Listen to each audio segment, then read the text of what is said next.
शेतकऱ्यांच्या संदर्भातला प्रश्न आहे की तिकडे थोडं उद्रेक होतोय शेतकऱ्यांचा.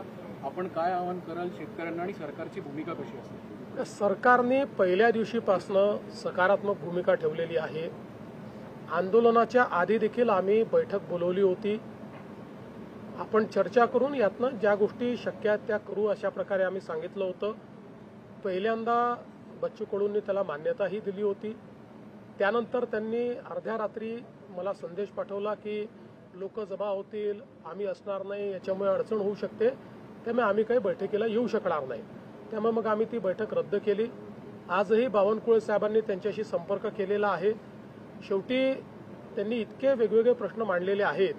ते प्रश्न असे नुसते आंदोलनाच्या माध्यमातून त्या ठिकाणी सोडवू शकू अशी परिस्थिती नाही आहे. त्याच्यावर चर्चा करून त्याचा रोडमॅप तयार करावा लागेल. त्यामुळे त्यांना चर्चेचं निमंत्रण देखील आम्ही दिलेलं आहे. आणि यासोबत आता काल आपण बघितलं असेल तर खूप मोठ्या प्रमाणात लोकांनाही त्रास झालेला आहे. रस्ते अडवल्यामुळे पेशंट्सचं खूप मोठी ओरड आपल्याला पाहायला मिळाली. अनेक लोकांनी सोशल मीडियात पोस्ट केलेलं आहे की कशा प्रकारे त्यांच्या पेशंट्सला वगैरे त्या ठिकाणी त्रास झालेला आहे. त्यामुळे माझं आव्हान आहे की त्यांनी चर्चा करावी. अशा प्रकारचं डिस्ट्रप्शन करू नये, लोकांना त्रास होईल अशा प्रकारच्या गोष्टी त्या ठिकाणी करू नये. मग अनेक वेळा अशा आंदोलनांमध्ये काही हौसे नवसे गवसे असेही शिरतात. म्हणजे तिथे जेन्युइन लोक देखील आहेत, मी काही तसं म्हणत नाही, पण हा पण धोका असतो की अनेक लोक शिरून, अनेक प्रवृत्ती शिरून त्या ठिकाणी काही ना काही हिंसक वळण त्याला कसं लाभेल असेही प्रयत्न करत असतात. त्यामुळे त्यापासूनही सावध राहण्याची आवश्यकता आहे. आणि कुठल्याही परिस्थितीत हे रेल रोको आणि बाकी गोष्टी या मात्र करणं योग्य नाही, त्या करू दिल्या जाणारही नाहीत. त्यामुळे आमचं स्पष्ट आव्हान आहे, शेतकऱ्यांच्या प्रश्नावर आम्ही सकारात्मक आहोत. या सरकारने 32,000 कोटी रुपयाचं पॅकेज दिलंय. पैसा शेतकऱ्यांच्या खात्यामध्ये आम्ही देतो आहोत.